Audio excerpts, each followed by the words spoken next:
Please welcome President and CEO of Auburn Manufacturing, Kathy Leonard.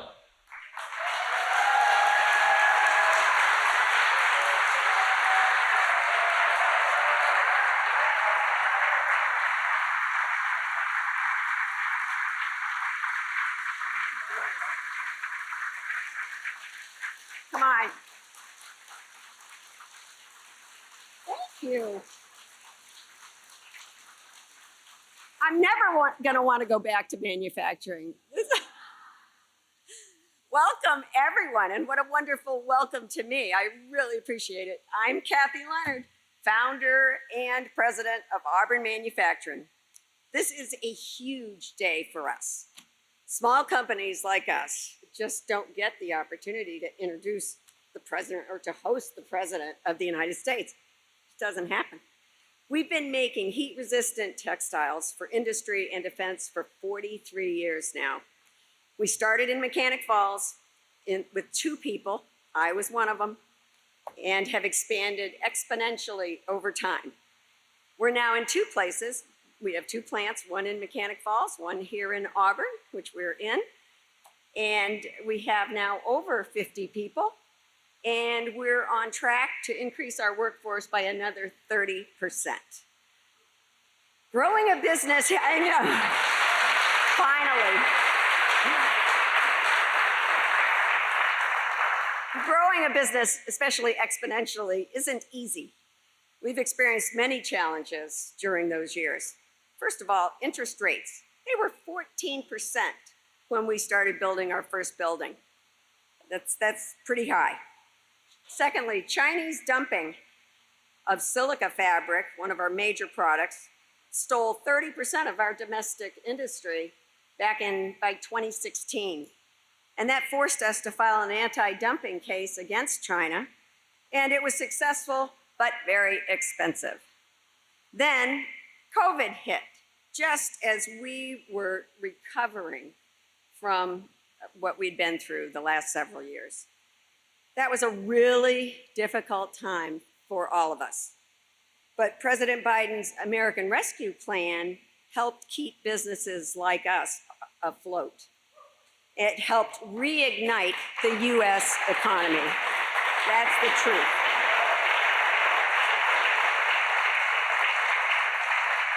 His bipartisan infrastructure law got folks hired, rebuilding our roads, our bridges, our critical infrastructure, and helping businesses of all kinds.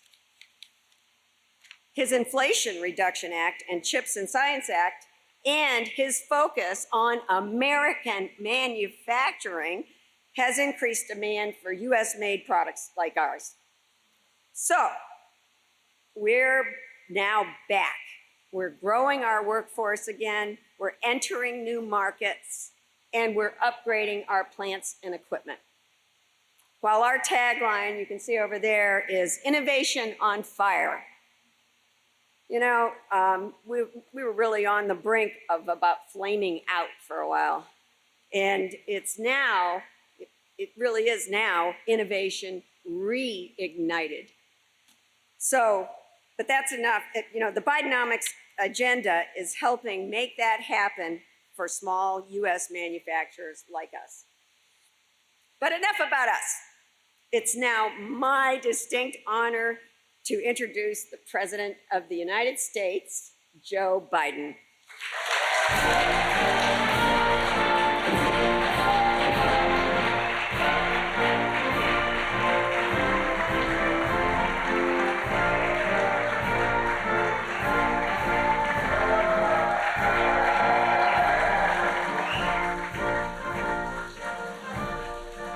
Kathy, thank you.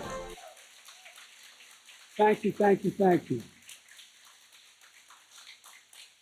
And to the governor and the congressional delegation, the mayors, thank you, thank you, thank you. Governor Janet Mills, you're doing a great job for the people of Maine.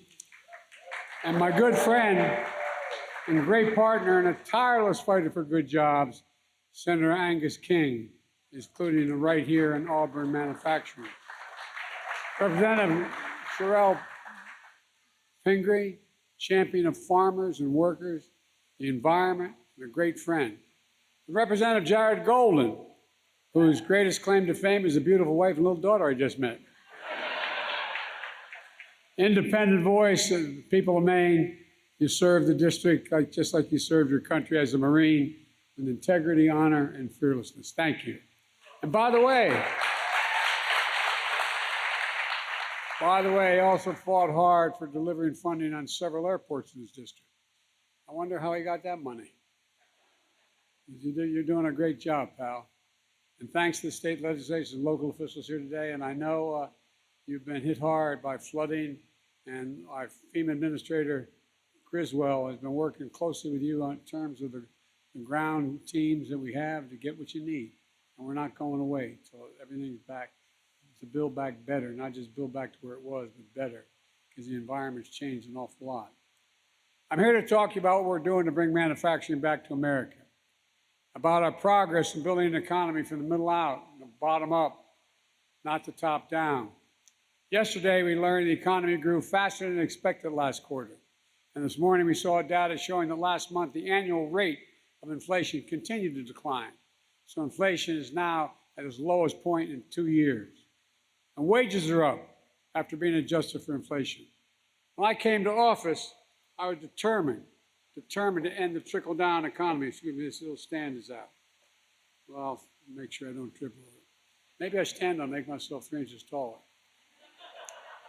I came to office determined to move from a trickle-down economics that everyone from the Financial Times and the Wall Street Journal and it's called Bidenomics with a plan that's working, building from the bottom up, the middle out.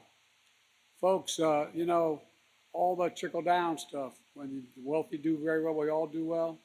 Well, my dad was an honorable man. My dad worked like the devil, a real gentleman. But not a whole lot ever trickled down on our kitchen table. If you're middle-class folks, I didn't get much. According to Morgan Stanley and Goldman Sachs, it's leading to a boom in manufacturing, what we're doing. We've created over 13 million new jobs, more than before the pandemic. Nearly 28,700 here in Maine.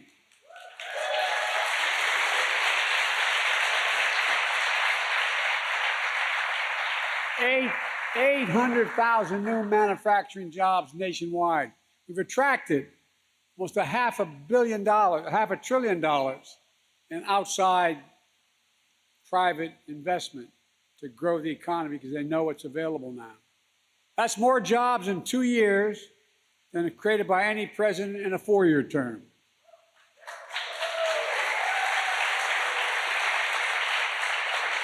Unemployment in America has been below 4% for the longest stretch in over 50 years. And it's not just that we've recovered all the jobs we lost during the pandemic. It's that we now have more jobs than we did before the pandemic.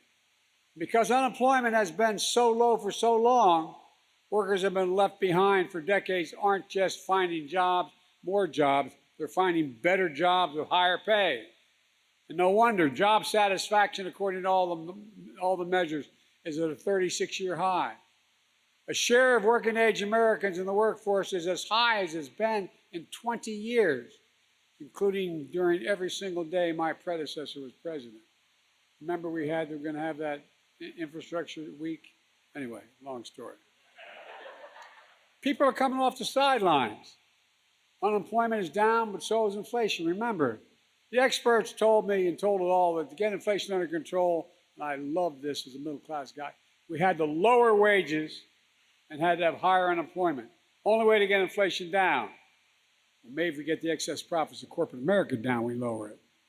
But I've never thought the problem was too many people or the working people were making too much money. We now know a big part of that reason for inflation was the pandemic, the war in Ukraine, broken supply chains, and excess profits. All hitting pocketbooks hard while padding corporate profits. By the way, I'm not against corporations. I come from the corporate capital of the world, Delaware. Well, seriously, more corporations incorporated in my state than every other state in the union combined. But they should pay their fair share.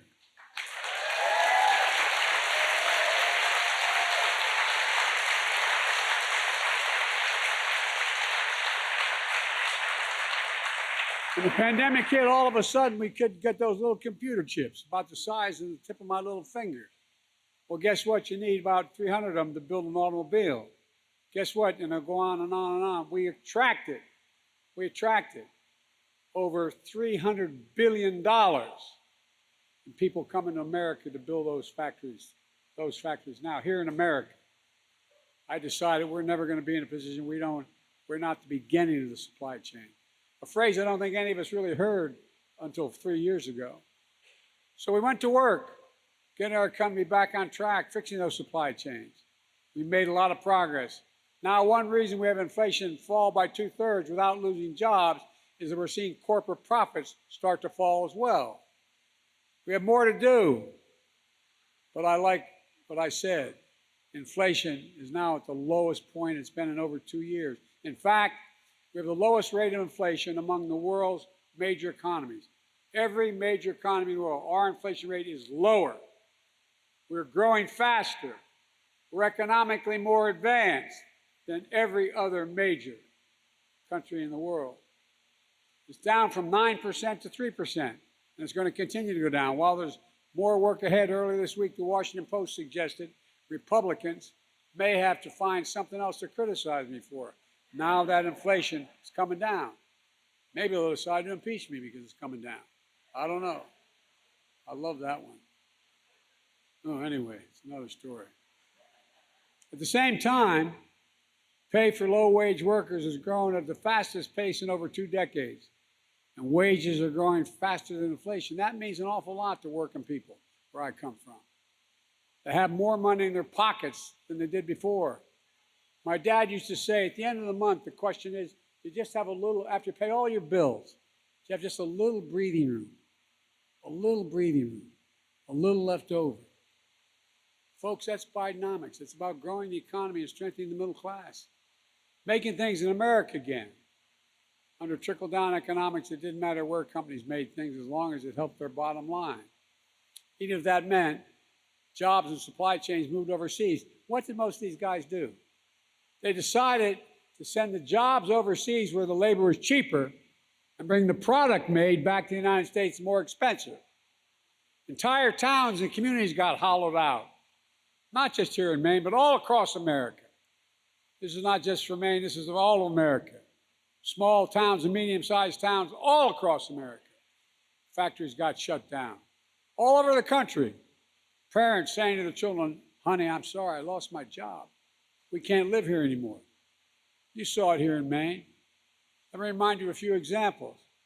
Auburn and Lewistown, right next door, used to be home for some of the country's largest textile mills. Bates Manufacturing was the largest employer in Maine, with thousands of employees supplying the country with high-quality cloth and quilts. Bates Manufacturing survived the Civil War, the Great Depression, and 2 world wars. But in the 1990s, American textile production moved overseas. Bates closed shop, and by the way, my state used to be a gigantic producer of textiles, the DuPont Company. Same thing happened with Maine's iconic paper industry. The same thing happened. The industry lost 8,000 jobs over the past 2 decades as paper mills shut their doors. Take the Verzo Mill, Bucksport, founded in 1829, provided generations of good jobs and up to 47% of the town's tax revenue. A decade ago, it closed, devastating the town, like so many thousands of towns all across America. Between 1990 and 2010, Maine lost nearly 45,000 manufacturing jobs. And like we saw across the country, once thriving cities and towns became shadows of what they used to be. When these towns were hollowed out, something else was lost as well. And I come from Northeast Pennsylvania and know about shutting down towns. Pride. People lost their pride. Folks, this is what trickle-down economics looks like. But now we're turning things around. Since I took office, we've attracted over $500 billion in private investment in manufacturing in America. Industries of the future. We're seeing a factory boom. Spending on construction and manufacturing plants nearly doubled in the last 2 years, after growing only 2% under my predecessor in his 4-year term. The last quarter, factory construction contributed to more to the gross domestic product than it did any time in the last 40 years. Instead of exporting American jobs, we're creating American jobs and exporting American products again. That's how we make money.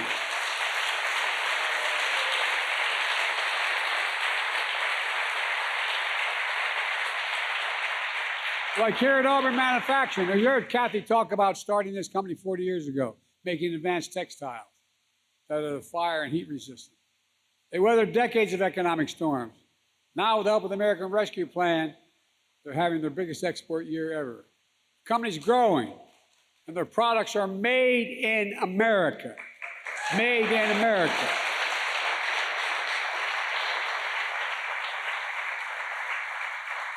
Not just here, but here we're seeing a resurgence in Maine's paper industry as well. Under the previous administration, a mill in Westbrook owned by Sappi North America laid off 75 workers. Under my administration, they got $1 million grant from the American Rescue Plan. They used it to invest in technology to improve pulp yields. Now they're expanding their business, creating hundreds of good-paying jobs. In Bucksport, the old Verso site is now home of an aqua farming company that raises sustainable salmon. The town is beginning to boom again. And that's just the beginning. We're focused on growing the rural economy in Maine as well and all across the country. For example, under my administration, Maine has received millions of dollars to strengthen and expand access to small and mid-sized meat and poultry processing.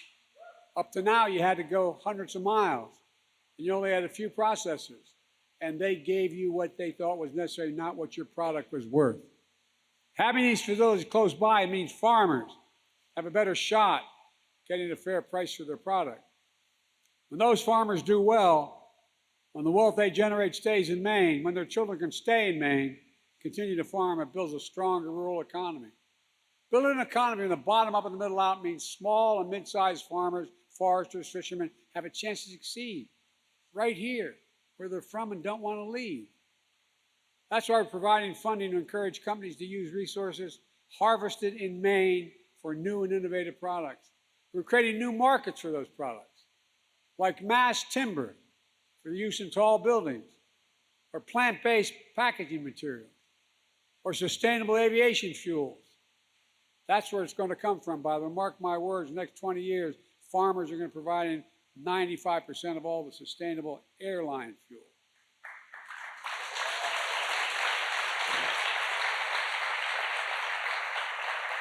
From product, we're helping fund renovations at the library at Bar Harbor or Portland Museum of Art using locally sourced mass timber.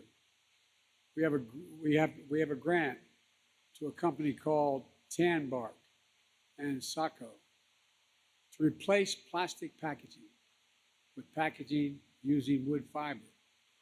Your kids turn on. How many of your kids come to you and say, "Mommy, I didn't realize all that plastic was killing all those things in the ocean," those ads you see. Well, because of what's going to happen here, it's not going to happen. Bio-based products are the future of Maine, and Maine is leading the way. Just last week, the National Climate Advisor was in Madison for the opening of Timber HP, a brand new company that's turned shuttered paper mill into America's first wood fiber insulation factory produced with 100% clean energy, helping families save on energy bills and creating 140 new jobs.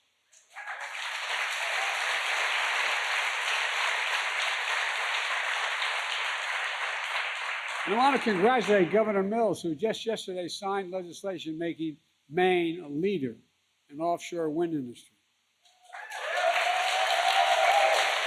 It's a big deal. It is a big, big deal. Committing, and the federal government's doing the same, committing to 3 gigawatts of offshore wind by 2040, and which will create good-paying union jobs.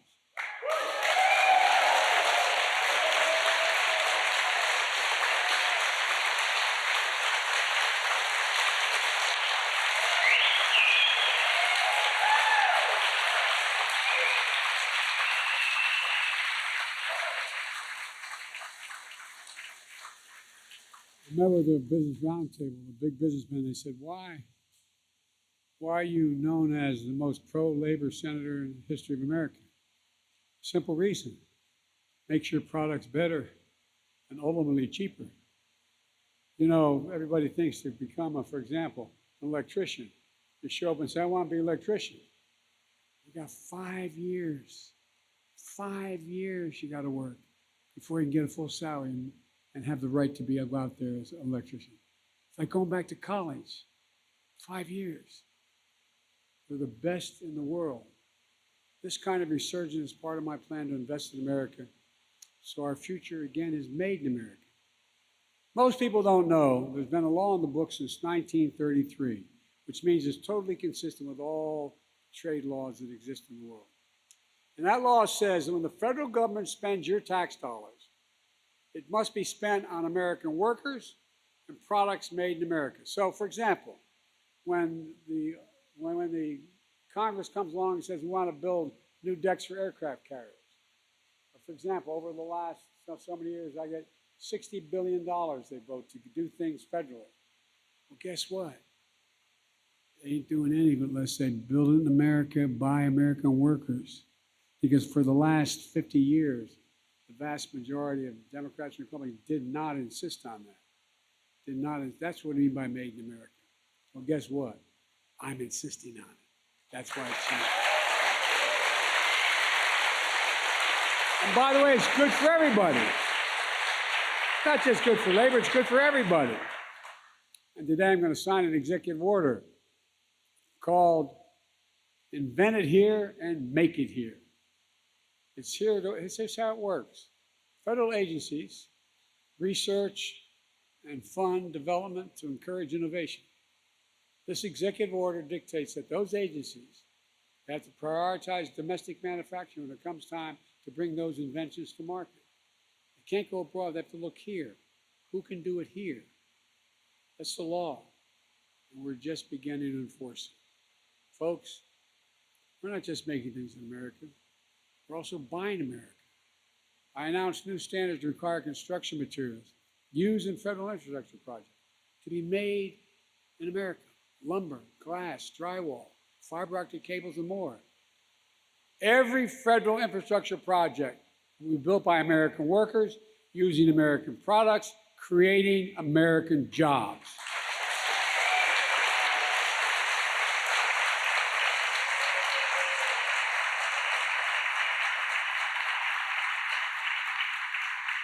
Folks, you know, these international agencies rate all governments about their capacities. We used to be rated to have the #1 best infrastructure in the world. Now we're number 13. China used to be beyond 13, and now they're number 2 or 3. What's going on here? How can you have the best economy in the world and the 13th ranked infrastructure in the world? Through the bipartisan infrastructure law. Some of my Republicans crossed over and supported this. We've already announced over 37,000 projects in 4,500 communities. Remember we used to have Infrastructure Week in the last guy's administration? Now we got Infrastructure Decade. Because guess what? Guess what? It's $1,300 billion invested in America over the next 10 years. $1.5 billion invested right here in Maine so far. For example, we're cleaning up legacy pollution, Callahan Mine and the Superfund site in Brooksville. Maine is receiving $164 million to replace lead service lines and improve drinking water and address contaminants like PFAS. We're removing every single lead pipe in America. They're a risk to everyone's health, especially to our children with 400,000 school fountains have that lead in it. Right now, over 42,000 homes and small businesses across Maine don't have access to high-speed internet. We're investing $500 million in Maine to connect every single corner of the state, especially rural communities, to internet, affordable internet. And we're making it affordable, saving nearly 100,000 families $30 a month for their internet bills. We're making investments like this all across the country. You can see exactly where to go if you go to online to go to invest.com. Invest.com. Punch in wherever neighborhood you want to find out about. You'll see what we're doing. These investments are going to create thousands of jobs across the country. We're making sure workers have the skills they need to do these jobs.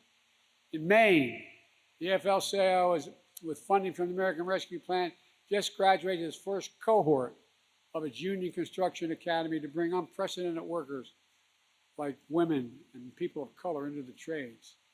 The IBEW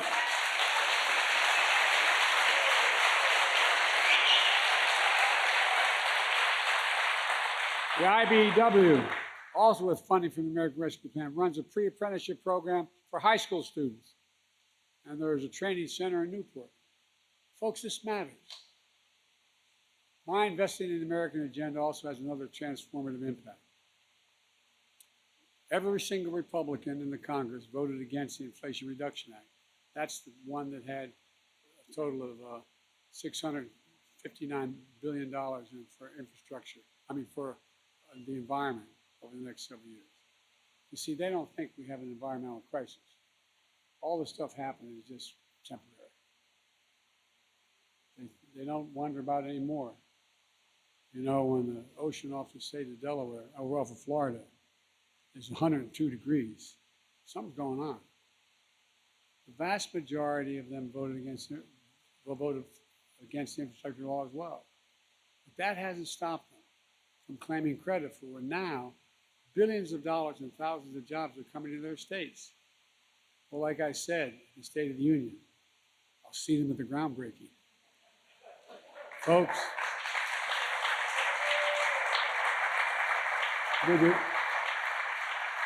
the distinguished senator from Alabama put out a release saying, Alabama is so low, I forget the exact number, is going to get $1,600,000,000 for such and such.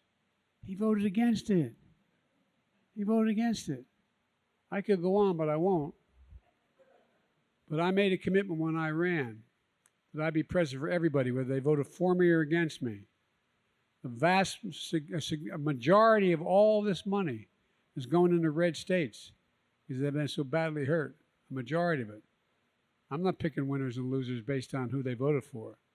I'm picking winners and losers based on the need they have in their communities. Folks,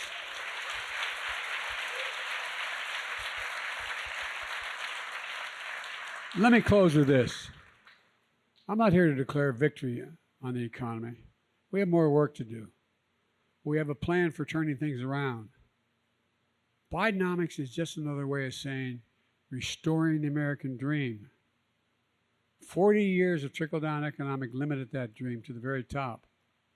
But I believe every American willing to work should be able to get a job, no matter where they live in the heartland, small towns, the Northeast, big cities, to raise their kids in a good paycheck and keep their roots where they grew up. My dad used to have a saying. My dad was a well-read man who his greatest regret was he never got to go to college, but a really decent, honorable man.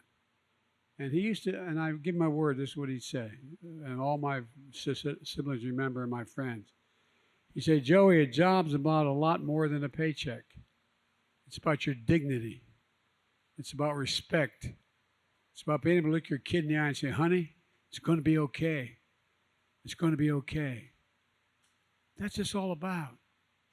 That's what it's about. That's the American dream. If you're willing to work hard, you ought to be able to make it. Shouldn't be limited to just a few people.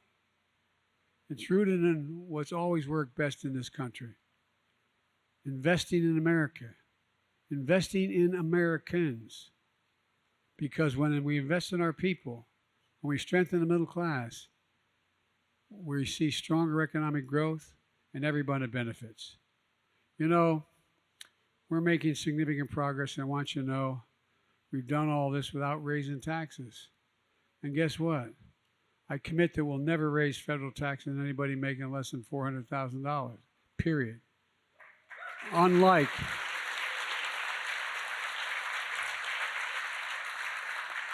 and here's some of my friends on the other side, the MAGA Republicans, saying, big spend of Biden's raising the deficit. Guess what? In the 4 years that the last guy was president, he raised the national debt by almost 40%. You know that $2 trillion tax cut? Raise your hand if you got any of it. $2 trillion, not a penny paid for. But guess what? In 2 years, I've cut the national debt by $1.7 trillion while doing all of this. $1.7 trillion. When ordinary people are able to make a living, they buy things, they go out and do things, they're able to live. And it raises funding. It doesn't cut it. It doesn't cut the idea that we're going to have a bigger debt. For the longest time, I've been told to give up on American manufacturing. And some of you have been involved in American manufacturing. How many times have you been told? Well, we used to be the largest manufacturer in the world, but not anymore. We can't compete. Hell, we can't compete. There's nobody in the world we can't beat, let alone compete. I've never believed it, and we have the tools to change it. America used to lead the world in manufacturing, and we're doing it again. Folks,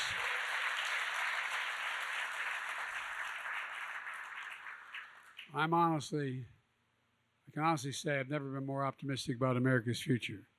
Now, I know it looks like I've only been around a couple days, but I've been around a long time. I've said that, and all my colleagues, and I think my former colleague in the Senate used to hear me say it, it's never, ever been a good bet to bet against the American people. Never, never, never. And it's a real bad bet to bet against us now. So, folks, I really mean this. We just have to remember who in God's name we are. We are the United States of America. And there's never been a single thing we've set our mind to in war or peace, when we've done it together, we haven't accomplished. Not one thing. That's who we are. Let's not forget that. There's nothing beyond our capacity if we work together like you're doing here in Maine. So God bless you all, and may God protect our troops. Thank you very much.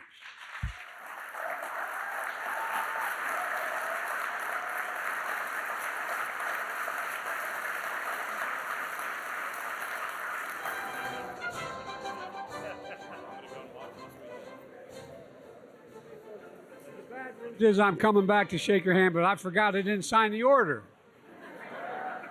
All that talk and no action.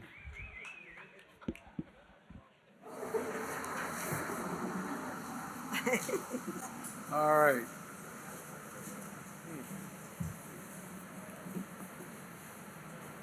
I'm signing the executive order, Federal Research and Development in support of domestic manufacturing in the United States, which means more jobs.